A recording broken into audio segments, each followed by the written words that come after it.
प्रेम से बोलो श्री कृष्ण भगवान की जय, भोलेनाथ भंडारी की जय। एक बार बोल दो ना राधे राधे। प्यारे मित्रों, भक्तों, पिछले धारावाहिक में हमने आपको बहुत महत्वपूर्ण ज्ञान बतलाने की चेष्टा की थी और बताया गया था कि 9 द्वारों में से महत्वपूर्ण इसमें से कान जो है उसको सबसे महत्वपूर्ण द्वार बतलाया गया था।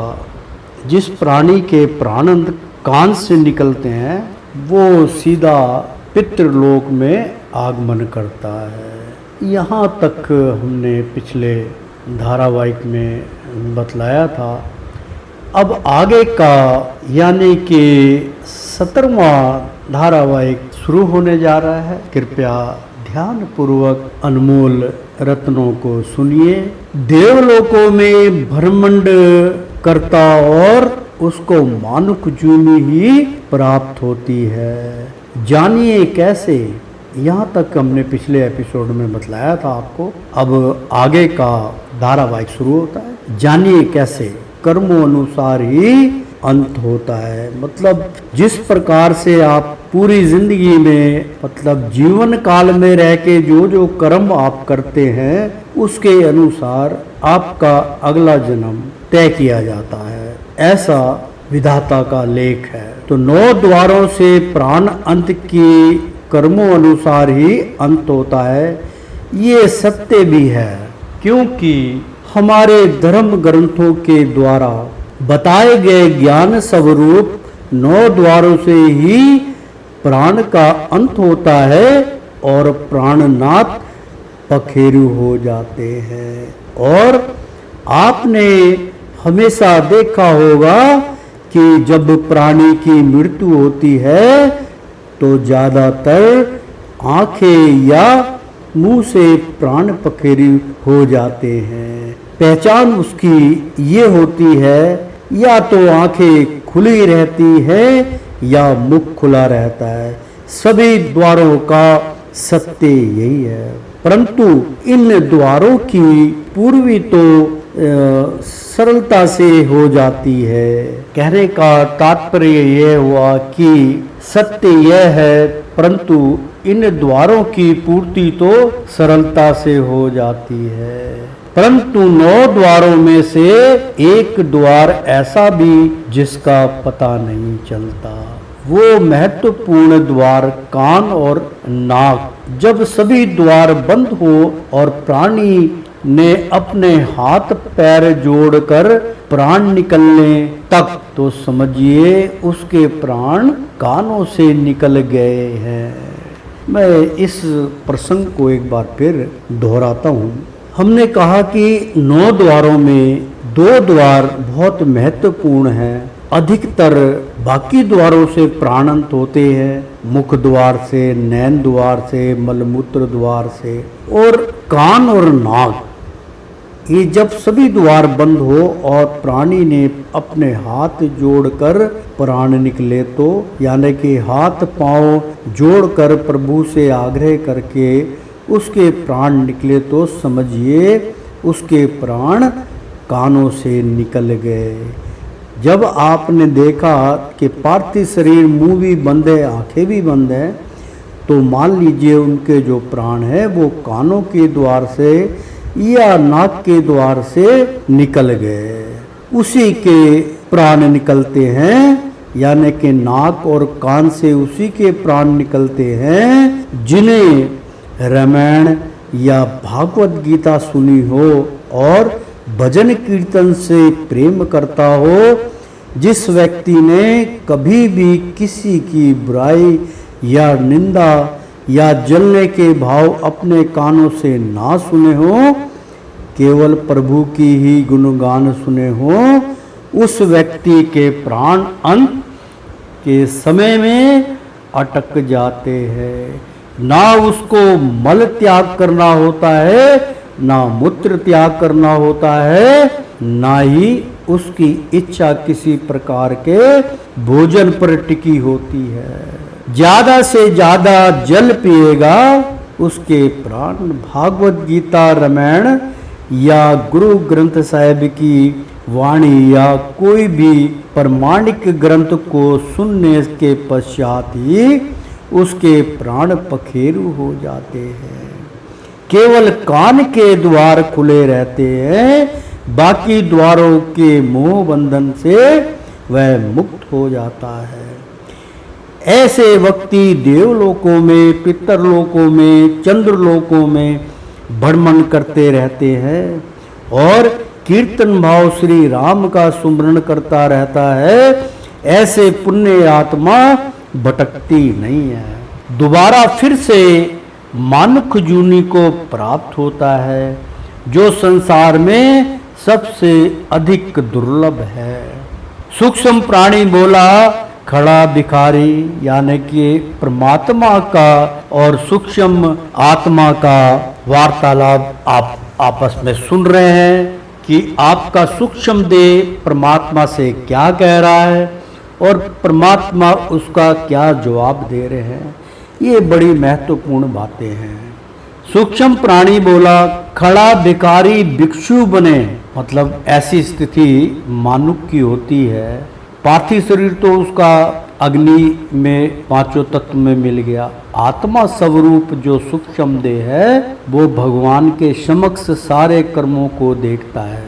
खड़ा भिखारी भिक्षु बने, थर थर कांपे जिया हमार। खड़ा भिखारी भिक्षु बने, थर थर कांपे जिया हमार। यथात हे करुणा के सागर, अपार परम शक्ति वाले चक्रधारी हरि नाथ, मैं आपके इस काल चक्र को भली भांति देख रहा हूं और मेरा सारा अभिमान जो व्यर्थ था आज चकनाचूर हो गया। हे केशव नंदन भगवान श्री कृष्ण, मैं आपके समीप खड़ा एक भिखारी, जिसका काम, क्रोध, लोभ, मोह, माया, अहंकार सबका पतन होता जा रहा है।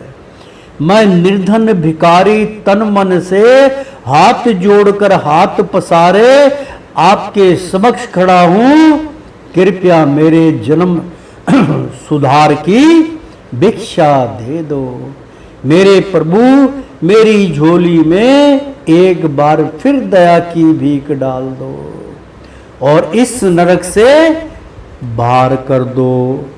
जो याचनाएं आपने मुझे बतलाई है, इस नरक से मुझे निवारण कराओ मेरे प्रभु। मेरे नाथ, मुझ पे कृपा करके मात्र मैं अपना गुनाह देखकर भयभीत हो रहा हूँ। मेरा जिया थर थर कांप रहा है, जैसे मेरी जीव आत्मा बेबस बेसहारा पशु जूनी में जाने के लिए बेबस हो रही है। हे नाथों के नाथ, मुझ पे कृपा करो, मुझ पे दया करो, इस नरक बंधन से मुक्त करो।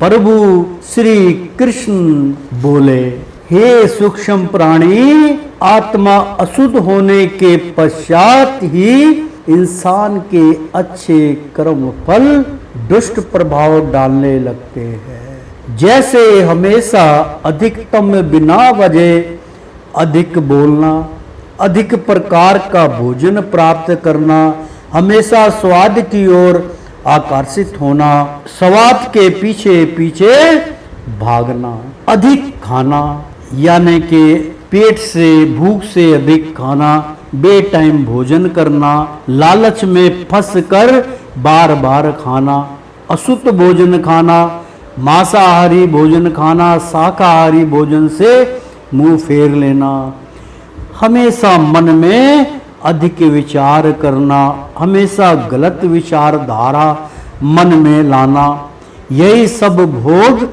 प्रभु से बेमुख करने लगते हैं और मन, आत्मा, अंतरकरण के विचार अशुद्ध हो जाते हैं और प्राणी मार्ग से भटक जाता है। हमारी इंद्रियां हमेशा से यानी कि हमसे हमेशा के लिए रुष्ट हो जाती हैं और तरह तरह की बीमारियां प्राणी को घेर लेती है। जानते हो क्यों? क्योंकि मान लो आज हमने 4 बजे भोजन किया, जबकि 1 बजे भोजन का समय होता है।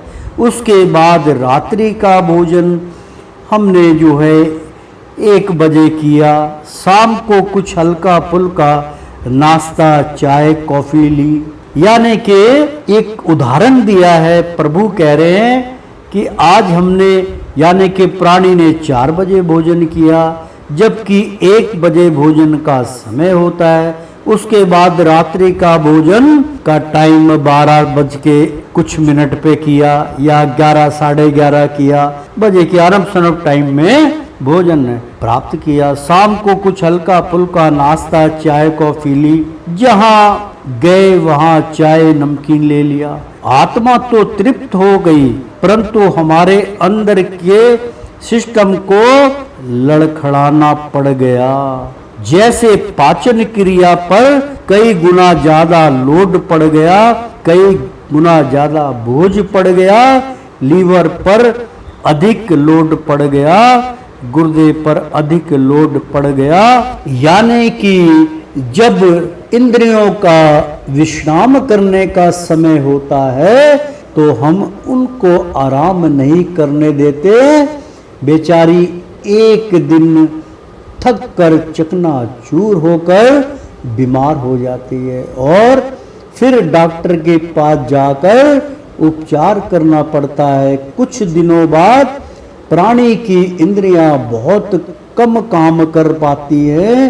प्राणी फिर जड़ी बूटियों के द्वारा ही सहारा लेकर जीवन व्यतीत करता है।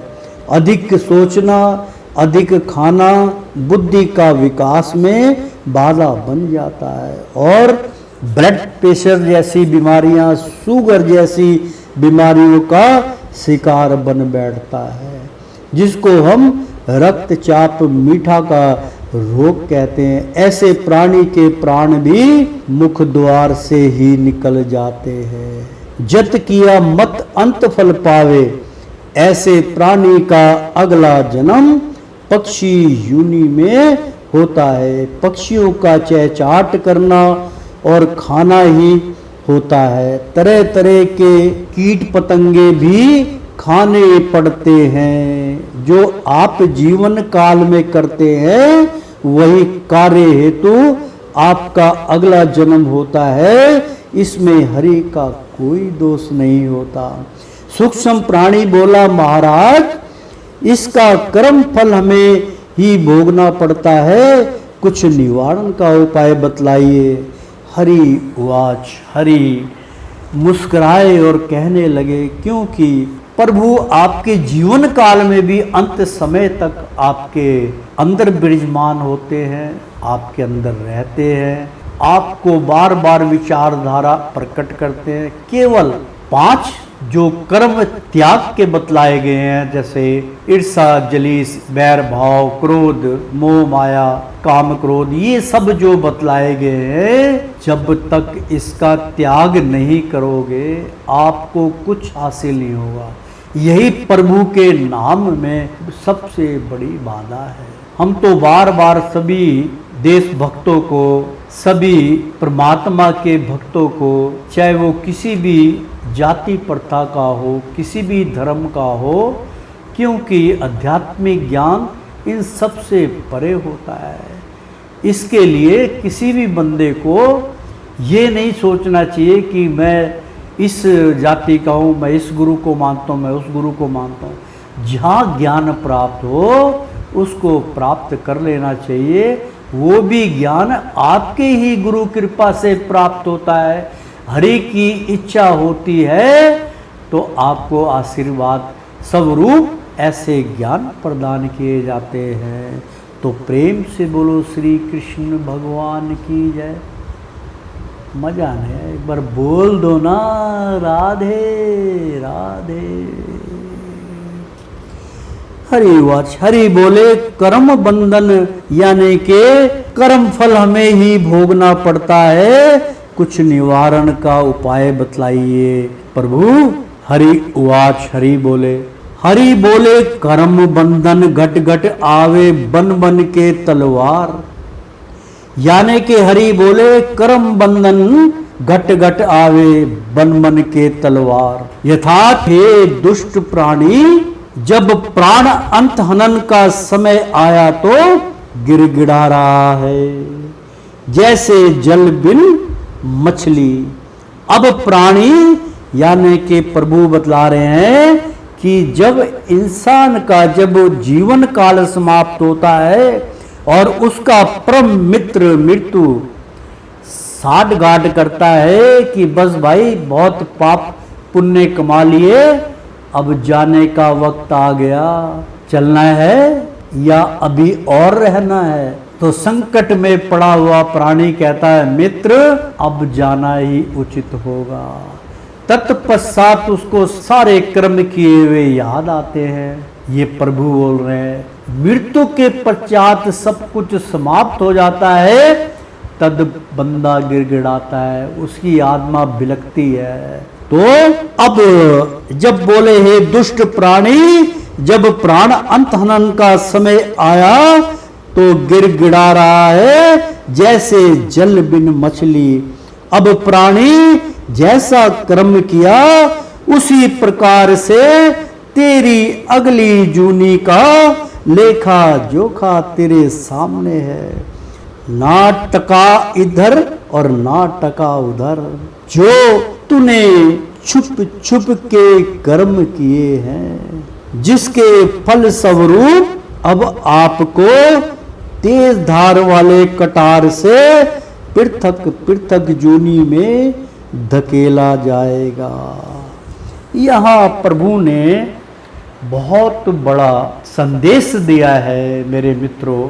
भगवान कहते हैं कि हे प्राणी, हे जगत में रहने वाले मेरे भक्त, जो कर्म छिप छिप के किए जाते हैं वही कर्म बंधन में तेरे को फांस लिया जाता है।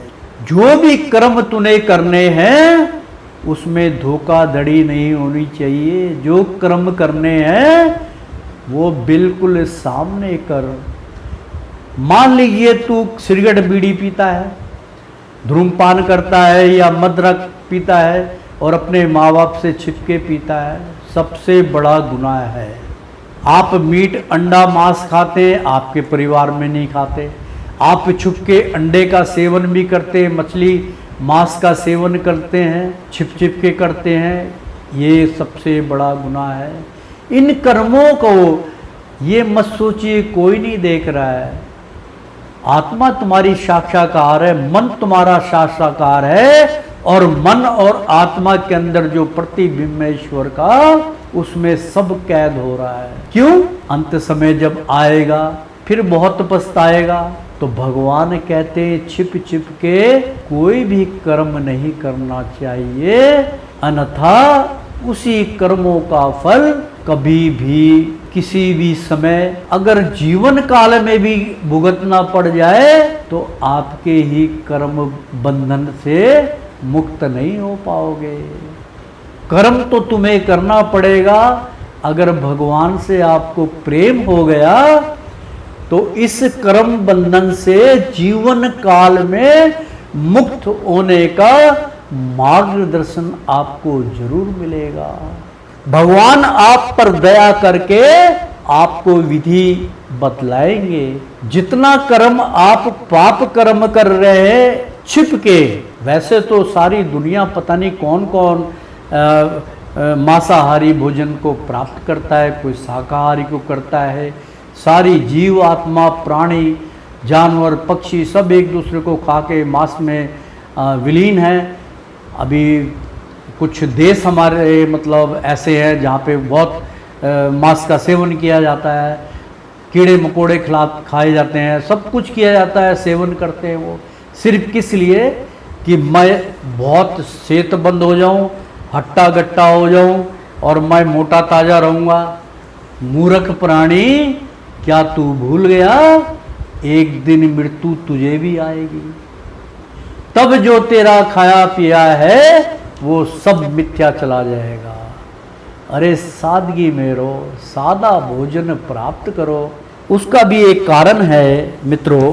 मान लीजिए कोई प्राणी, एक घर के अंदर, ठीक है, 10 प्राणी रहते हैं और 10 में से सबके स्वाद अलग अलग हैं। माता पिता हैं, बड़े भैया है, वो तो कहते हैं भाई हम मांस मीट तो खाते नहीं हैं। दूसरे जो बच्चे वो कहते हैं तो हमें तो मीट मांस खाने में बड़ा आनंद आता है, मछली बनाओ, अंडे बनाओ, ताकत आएगी, बहुत अच्छी बात है।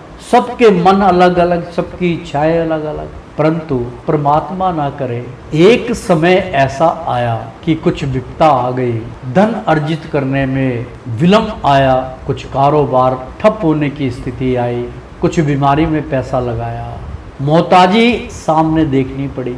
उस वक्त भोजन करने में आप असमर्थ हो जाओगे। आपके घर में मान लीजिए मीट मांस का, क्योंकि बताते हैं बहुत महंगा होता है, पता नहीं 500-400 रुपये किलो क्या है उसका रेट रूट, तो इतनी महंगी सब्जी साग बनाना दुर्लभ हो जाता है, क्योंकि कुछ समय इसके बगैर भी व्यतीत करना पड़ता है। तब मन जो है विचलित हो जाता है, लालसा बढ़ जाती है, लालच बढ़ जाता है, भूख भी बढ़ जाती है। जब ऐसा समय आएगा तो फिर क्या करोगे? मीट मांस तो मिलेगा नहीं। इसलिए इंसान को, प्राणी को शुद्ध शाकाहारी ही रहना चाहिए। कारण, अरे मामा, अम्मा जी, हाँ बेटा बोलो, अम्मा क्या बनाया है? बेटा आज तो घर में दाने नहीं हैं। तो अम्मा जी दाल भी नहीं है क्या? नहीं, दाल भी नहीं है आज। देखो पिताजी तुम्हारे कुछ कमा के लाएंगे तो कल कुछ राशन आ जाएगा, तो आज कैसे गुजारा करना? अम्मा कोई बात नहीं है, इसमें चिंतित होने की आवश्यकता नहीं है। अम्मा तुम एक काम करो, चटनी बना लो। अम्मा बोलने लगी, बेटा चटनी के लिए तो है, अब प्याज भी है, टमाटर भी है, धनिया भी है, हरी मिर्च भी है, आहा आनंद आएगा। अम्मा जी आज तुम चटनी बनाओ, हम चटनी से ही अपना भोग पान कर लेंगे, मेरे हरी चटनी ही खा के भोग लगा लेंगे, वो उसी से प्रसन्न हो जाएंगे। आज अम्मा तुम चटनी बनाओ, रोटी बनाओ, हम चटनी से ही रोटी खा लेंगे। माँ भी प्रसन्न होगी, ये पुत्र भी प्रसन्न हो गए हैं। माँ ने कहा बेटा अचार भी पड़ा है, हाँ कोई बात नहीं, अचार से खा लेंगे रोटी।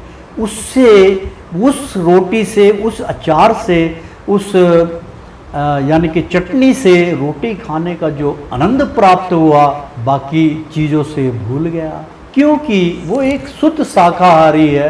अगर एक समय भोजन भी प्राप्त नहीं होगा तो उसको कोई नहीं फर्क पड़ेगा। उसके लिए भी एक फार्मूला मैं बताता हूँ, मैं हर सत्संग में आपको उससे जोड़ता हूँ। जब कभी ऐसी स्थिति आ जाए, मान लीजिए हम 6 बंदे धर्म स्थल पे जा रहे हैं बद्रीनाथ, और बीच में आके हमारी गाड़ी जो है खराब हो गई। अब ना वहाँ पे जल और ना वहाँ पे थल, वहाँ तो पहाड़ी है। अब क्या करें? मित्र कहने लगे, गुरुदेव भूख लग रही है, खाना कैसे खाएंगे, कहाँ से लाएंगे, जल भी नहीं है। तो मित्रों कोई बात नहीं है, अपना काम करो, मैं तुम्हें महामंत्र बताता हूँ इसका, तो तुम्हें संतुष्टि मिल जाएगी। बोलो क्या खाओगे? तो मित्र कहने लगे कोई मिष्टानी मिल जाए तो मिष्टानी खा लेंगे। मैंने कहा सब कुछ मिलेगा, ताकत की चीज़ भी मिलेगी। एक बार प्रेम से बोलो, राम नाम लड्डू गोपाल नाम घी। अब मित्र बोले, राम नाम लड्डू गोपाल नाम घी, हर के नाम मिश्री तू घोल घोल पी। और मित्रों भक्तों घोल घोल पी।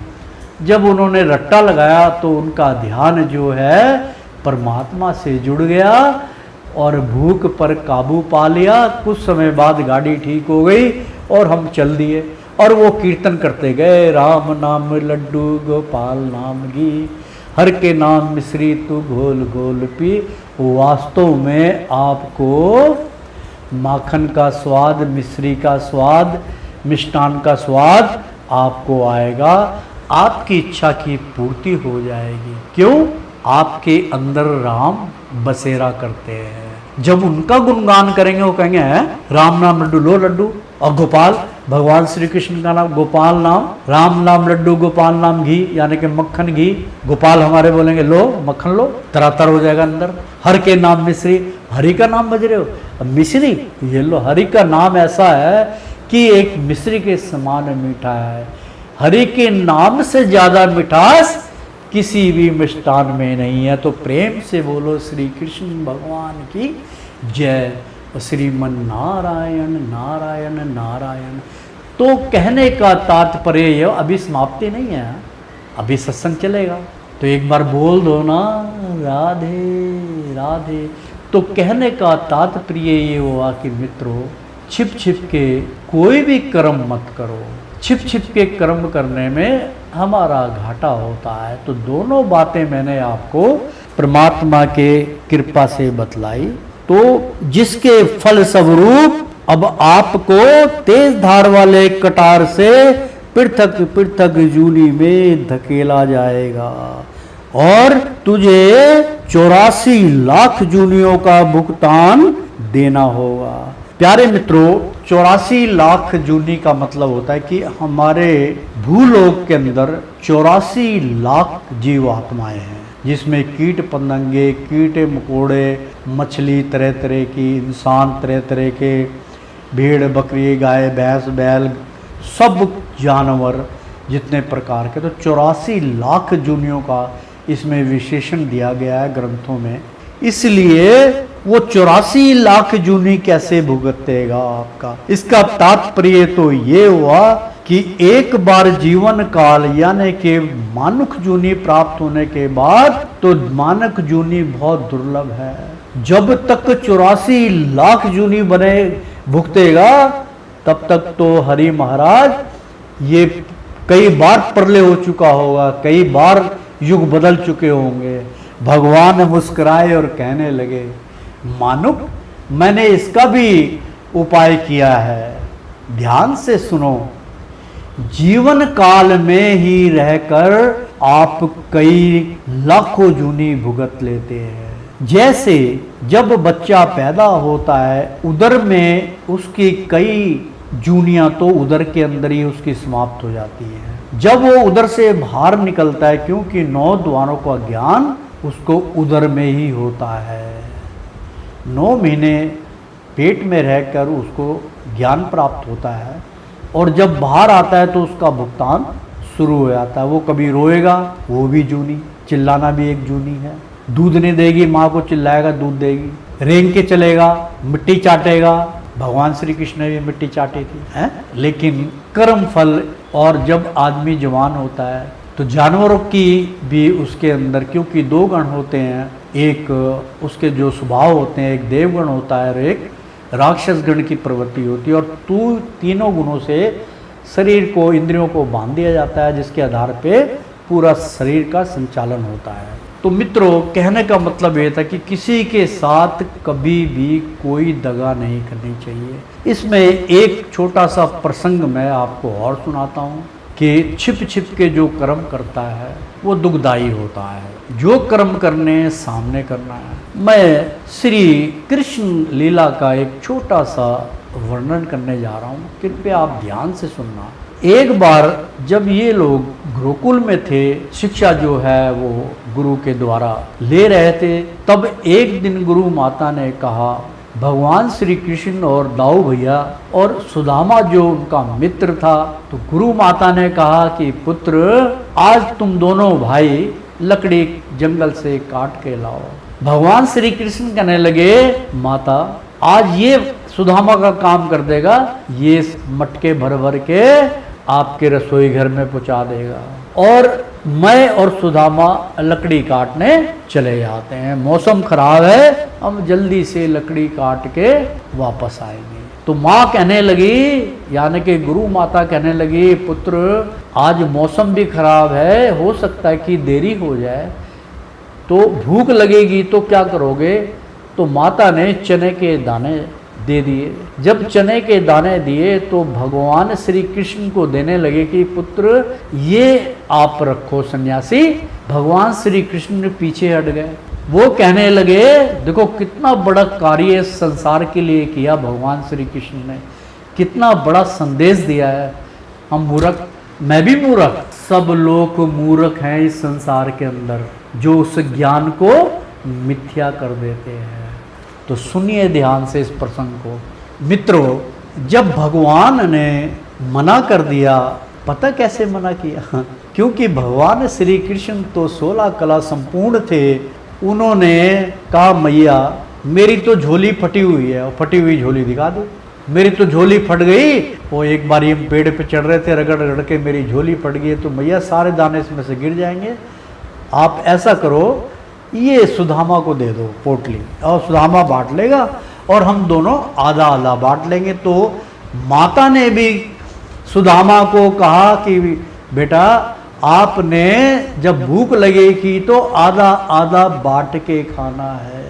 कहने लगे जी मैया, और चले गए जंगल में। भगवान ने अपनी लीला का प्रचंड रूप दिखाया।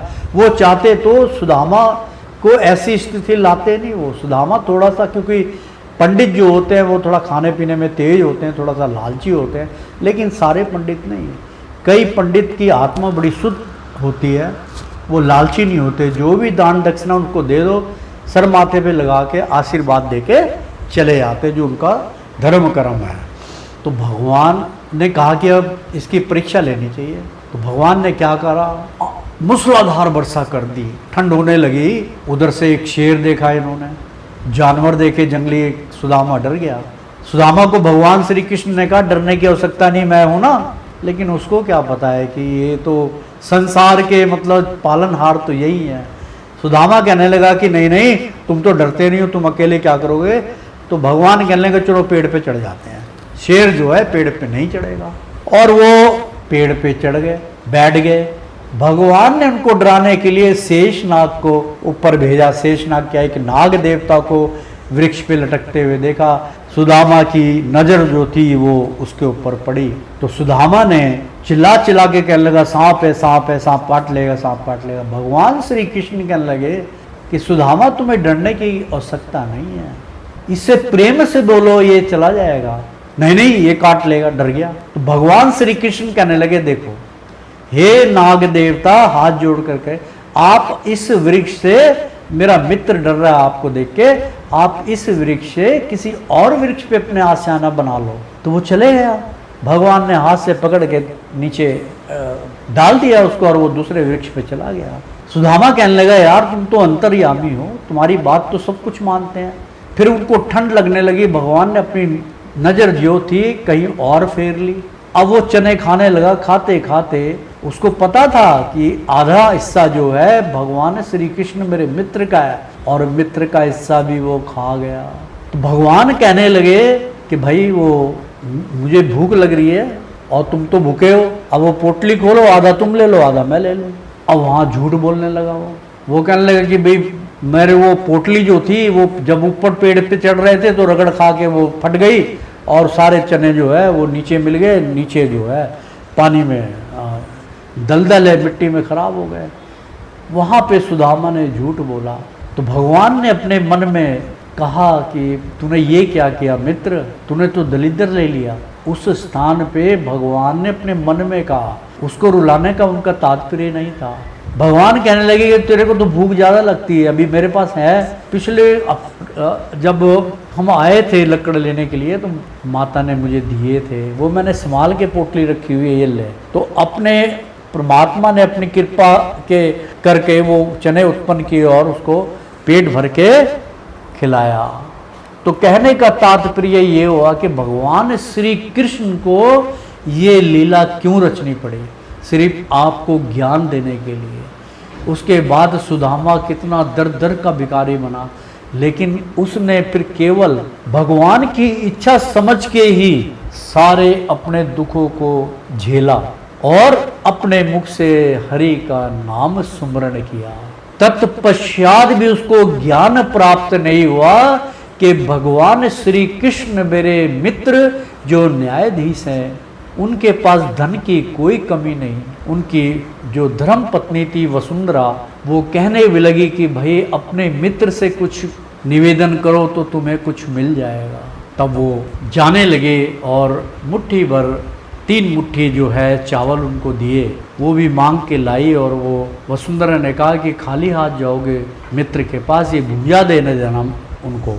तो भगवान ने वो भूंजा हासिल करने के पश्चात 2 मुट्ठी तो खा गए, 2 लोग तो उसको दान में दे दिया सुदामा को, और तीसरी मुट्ठी खाने लगे तो माता लक्ष्मी और रोहिणी ये सब कहने लगे कि प्रभु हमारा क्या होगा, हमारा क्या होगा, ये दोगे तो जगत का क्या होगा, इस जगत को क्या दोगे, 2 ही मुट्ठी बहुत है।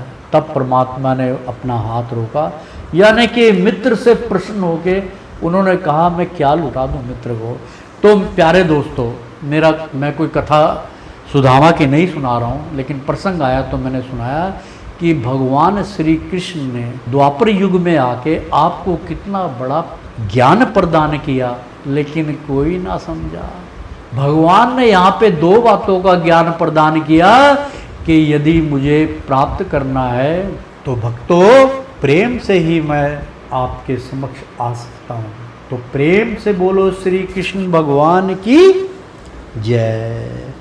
तो भुगतान देना होगा, उसके बाद तुझे मानुष जूनी प्राप्त होगी, यानी कि 84 लाख जूनियां भुगतने के पश्चात बाद में तुझे मानुष जूनी प्राप्त होगी, यही तेरा कर्म फल है। यह सुनकर सूक्ष्म प्राणी शिष्या भर भर के रोने लगा और कहने लगा, स्वामी आप तो दया के सागर हैं, ऐसे प्राणियों पर दया करो। इतनी लंबी आयु में तो पूरा युग समाप्त हो जाएगा, इतनी लंबी यात्रा 84 लाख जूनी भुगतने के बाद आपकी शरणागत प्राप्त होगी। मुझ पे और भटकते हुए प्राणियों पर कृपा करो, कृपा करो। और श्रीमन नारायण नारायण हरि हरि, और श्रीमन नारायण नारायण हरि हरि। और तेरी लीला सबसे न्यारी न्यारी, बोलो हरि हरि। और श्रीमन नारायण नारायण नारायण, एक बार बोल दो ना, राधे राधे। अगले धारावाहिक में फिर आपसे मुलाकात होगी अमृतवाणी के साथ। शुभ रात्रि। भगवान श्री कृष्ण, माँ राधा और भगवान भोलेनाथ की ओर से उनकी चरणों की अमृत आपके लिए मैं भेज रहा हूँ। परमात्मा आपको अमन शांति विद्या बच्चों को प्रदान करे, सुख शांति से आपका परिवार चलता रहे। तो प्रेम से बोलो श्री कृष्ण भगवान की जय, भोलेनाथ की जय। श्रीमन नारायण नारायण हरि हरि।